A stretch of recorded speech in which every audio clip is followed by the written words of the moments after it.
وَلْتَكُنْ مِنْكُمْ أُمَّةٌ يَدْعُونَ إِلَى الْخَيْرِ وَيَأْمُرُونَ بِالْمَعْرُوفِ وَيَنْهَوْنَ عَنِ الْمُنْكَرِ.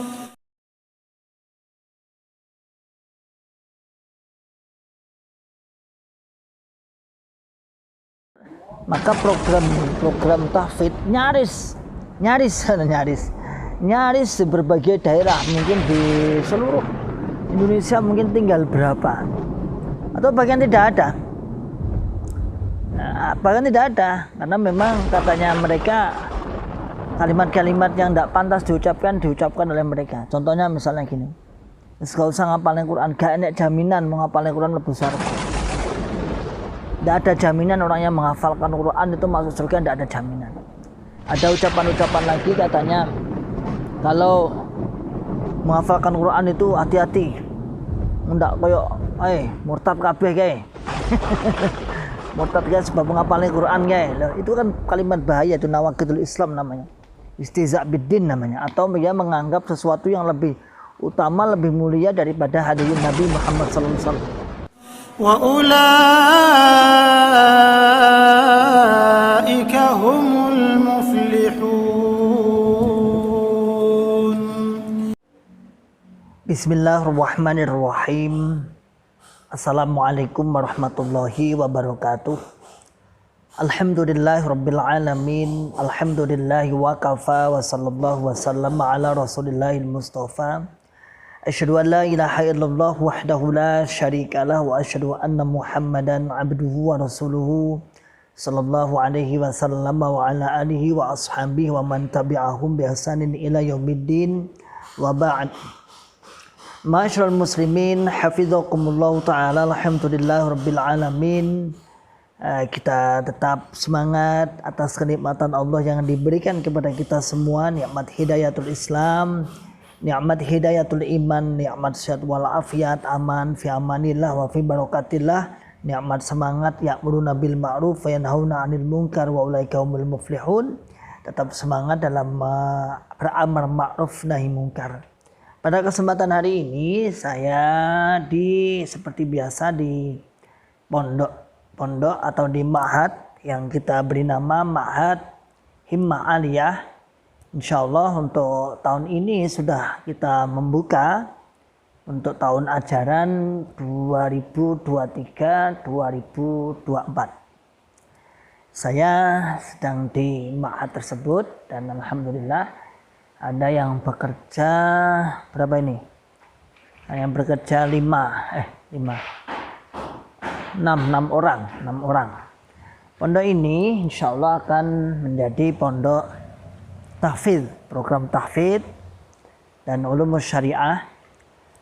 Programnya 3 tahun sekelas SMA nanti insyaallah. Kita sudah membuka pendaftaran. Untuk sementara kita buka baru sedikit dulu, 15 santri. Insyaallah itu bangunannya sudah hampir sekitar 70%. Ya 70%, alhamdulillah rabbil alamin atas semua partisipasi para saudaraku semua. Ya, ini lantai bawah, yaitu di paling bawah basement, kemudian lantai 2 dan lantai 3 di atasnya. Insyaallah akan terus berlanjut. Seperti biasa dari pondok-pondoknya orang-orang selain Cukam itu berbasis kepada pondok tahfidzul Quran. Ini lumayan dalam. Ini jurangan ini. Jadi jurangan. Tapi alhamdulillah insyaallah bismillah nanti sini juga akan kita bangun. Kebetulan dari pihak rumah sebelah alhamdulillah sudah kemarin mewakafkan tanahnya untuk sedekah, untuk ikut andil. Ini ya. Ini lantai bawah itu sampai atas insyaallah bismillah. Seperti halnya pondok-pondok yang sudah ada atau ma'had yang sudah ada, kita mengikuti ma'had-ma'had yang sudah berjalan di kalangan-kalangan kawan-kawan, yaitu tahfidzul Quran. Kita akan membahas sedikit tentang bagaimana nasib pondok atau nasib kawan-kawan atau nasib-nasib para jokam yang dulu semangat untuk dalam masalah tahfidzul Quran di tahun 2017, 2016, 2015 insyaallah itu sangat ramai sekali. Alhamdulillah di sini juga, saya juga dulu di daerah sini, nggak jauh dari sini, paling sekitar 300-an meter lah.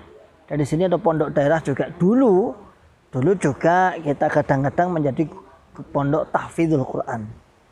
Bahkan sampai kita datangkan Syekh Khalil Bustami saat itu memberikan motivasi tentang bagaimana untuk menghafalkan Al-Quran.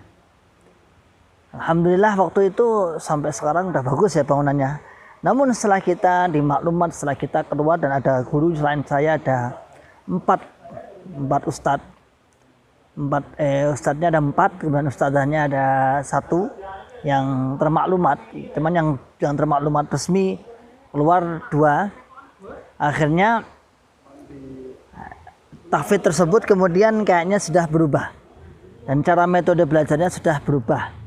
Bahkan sampai ada istilah gak ngapalnya Quran tok, tapi ngapalnya sak maknani. Anda tahu ya? Pernah mendengar toh? Jadi bagaimana kita menghafalkan sak maknanya? Bagaimana kita menghafalkan sak maknanya? Jadi kenapa? Karena yang dijunjung tinggi itu bukan hafalan Qurannya sebenarnya, tapi yang dijunjung tinggi adalah pengertian makna Al-Quran, yang mana tujuannya adalah diarahkan untuk untuk agar bisa memahami pemahaman sesuai mereka lah, bahasanya gitu. Sehingga di akhir-akhir kita keluar, kemudian diijtihadkan atau dinasihatkan bahwasanya gak cukup menghafalkan Quran, tapi harus juga sak maknane. Kira-kira logis enggak ketika kita menghafalkan Quran sak maknane itu kira-kira iso ora? Padahal kalau kita lihat, kalau kita gampang-gampangan lah, seperti misalnya pondok kita ini insyaallah namanya Ma'had Himmah Aliyah, ini putri. Itu nanti selain menghafalkan Quran juga kita berbahasa Arab. Artinya alhamdulillah sudah ada kawan-kawan ustadz-ustadzah yang siap, ada 4 orang yang sudah kita siapkan untuk ustadz dan ustadzahnya. Nah, kalau saya juga ya paling ya mudirnya lah, mudirnya atau pemimpinnya atau ketuanya lah, kepalanya lah, sekolah kepalanya lah. Sudah kita siapkan. Bagian yang satu juga pernah belajar di Yaman, kemudian yang satunya di Majma' Lughah Al-Arabiyah pernah sampai lulus, sampai selesai. Nah, gini maksud saya. Ketika kita dulu sebenarnya misalnya dengan ijtihad ini ya, bagaimana jamaah itu bisa menghafalkan Quran, terutama generasi muda, kok langsung karo menghafalkan maknanya? Kan sangat sulit sekali itu sebenarnya. Sebenarnya dengan memahami bahasa Arab sebenarnya sudah cukup itu. Kalau membaca Quran insya Allah dengan mufradatnya membaca Quran, artinya maknanya sudah berjalan di dalam jokam itu ya tidak apa-apa lah, dianggap boleh saja. Berjalannya waktu ketika membaca Al-Quran, ketika menghafal itu, dan ditambah dengan materi-materi misalnya bahasa Arab misalnya, atau dua ada namanya nahwu shorob, walaupun berbeda, ada bahasa Arab, ada nahwu shorob. Kalau bahasa Arab biasanya banyak pada aplikatif komunikasi, nahwu shorob banyak di teori-teori. Nah, di sini sebenarnya nggak usah khawatir. Jokam itu nggak usah khawatir kalau jamaahnya tidak bisa menghafal maknanya. Tapi kan tidak, karena kekhawatirannya nanti tidak malah pinter, maka program tahfidz nyaris di berbagai daerah, mungkin di seluruh Indonesia mungkin tinggal berapa, atau bahkan tidak ada. Karena memang katanya mereka kalimat-kalimat yang tidak pantas diucapkan oleh mereka. Contohnya misalnya gini, gak usah ngapalin Quran, gak enak jaminan mau ngapalin Quran mlebu surga. Tidak ada jaminan orang yang menghafalkan Quran itu masuk surga, tidak ada jaminan. Ada ucapan-ucapan lagi katanya, kalau menghafalkan Quran itu hati-hati. Ndak koyo murtad kabeh kae. Murtad kae sebab menghafalnya Quran kae. Loh, itu kan kalimat bahaya, itu nawaqidul Islam namanya. Istiza' biddin namanya, atau dia menganggap sesuatu yang lebih utama, lebih mulia daripada hadiyun Nabi Muhammad sallallahu alaihi wasallam. Daripada hidayah Nabi, daripada petunjuk Nabi. Nah, sehingga pondok-pondok yang besar yang dulunya ada di dalam Cukam sekarang sudah mungkin ya berganti kurikulum. Yang ada sekarang adalah ya pokoknya balik sekawale meneh nama itu aja. Nah, tapi yang keluar alhamdulillah insyaallah kalau kita bisa menghitung ya. Yang saya tahu ada yang banyak yang belum saya tahu, misalnya di Baqi' Al-Mukarramah alhamdulillah ada.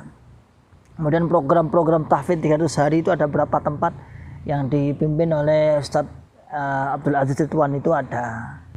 Kemudian Muhibbul Quran di Ciater di mana daerah Jawa Barat sana juga ada. Kemudian Al-Wahah di daerah Lampung juga ada. Dan termasuk doakan kami di sini di Jawa Tengah ini, kita beri nama Ma'had Himmatul Aliyah. Himmah aliyah, cita-cita yang tinggi, cita-cita yang harapan yang mulia, yang tinggi. Insyaallah biidznillah. Maka saudaraku semua, ma'asyiral muslimin hafizakumullah taala, dulu kita di Cukam adalah pembina tahfidz. Anda semua insyaallah mayoritas yang keluar itu yang dari kalangan mubalik daerah itu pencinta tahfidz dulu insyaallah. Maka kembangkan. Ketika kita keluar kembangkan, silahkan Anda mulai dari TPA, mulai dari rumah Quran, Baitul Quran, di sini banyak itu. Membuat Baitul Quran, rumah Quran atau Quran intensif dan lain sebagainya. Syukur-syukur sampai bisa membuat Ma'had Tahfidzul Quran. Tinggalkan Cukam ya, tinggalkan sesuatu yang sudah lalu, tinggalkan. Memang enggak gelem jak maju enggak usah gelem enggak maju, enggak usah, tinggal aja ya. Kita lebih baik. Artinya ditinggal itu, maksud saya ditinggal itu kita masih banyak ternyata hati kita, semangat kita itu dituangkan kepada kaum muslimin. Bukan ditinggalkan kemudian tidak diurusi, tapi tetap didakwahi, tetap dinasihati, tetap diceramai, tetap diajak. Alhamdulillah, insyaallah demikian. Mungkin dan saudaraku mungkin yang pengen sedekah, ya kita membuka sedekah nanti. Ya kita masih butuh banyak sekali. Anggaran dananya 622.325.000. Nah, sampai sekarang alhamdulillah sudah sekitar 350 jutaan. Dan insya Allah tetap pembangunan akan berjalan, karena mau nggak mau di bulan Juni kita harus selesai. Dan insya Allah doakan juga nanti di sini yang longgar ini juga akan kita bangun untuk kelas selanjutnya. Dari bawah sana naik, insya Allah diwacanakan nanti lantai berapa ya? Lantai berapa ya? Papat betul. Bang Ngisar lantai berapa? Sebenarnya lantai papat atau lantai telu tuh Bang Ngisar? Lantai papat, insya Allah bismillah lantai 4 nanti. Dari bawah sampai atas nanti lantai 4, karena dalam itu. Nah, maka bagi saudaraku semua yang ingin bersedekah, tafadhalu, silakan. Kami persilahkan untuk semangat, dan insya Allah bulan Juli kita mulai pembukaan. Dan sekali lagi mohon doanya semoga diberikan kelancaran, kebarokan, dan tetap semangat beramar ma'ruf, ya'muruna bil ma'ruf wa yanhauna 'anil munkar wa ulaika humul muflihun. Salam makan sehat, salam makan waras, dan salam makan selamat. Wa akhiru da'wana alhamdulillahirabbil alamin. Assalamualaikum warahmatullahi wabarakatuh. Waltakum minkum ummatun yad'una ilal khairi wa ya'muruna bil ma'rufi wa yanhauna 'anil munkar wa ulai